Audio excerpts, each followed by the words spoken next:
Oh, fire test ulit sa ating Calandeyos oil na pang bound to Pampanga para bukas. Ito na, tinitesting ang pakuluan. Ito yung langis niya, patak-patak lang. Saka number 2 pa lang sa ating blower. Yan yung apoy niya, blue na. Hindi na kailangan ng malakas na blower.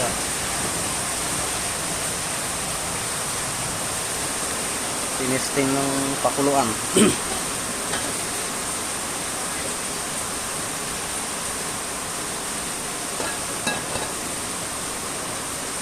testing para sa bukas na pipick upin to papuntang Pampanga, para sa may mga sunog na langis dyan.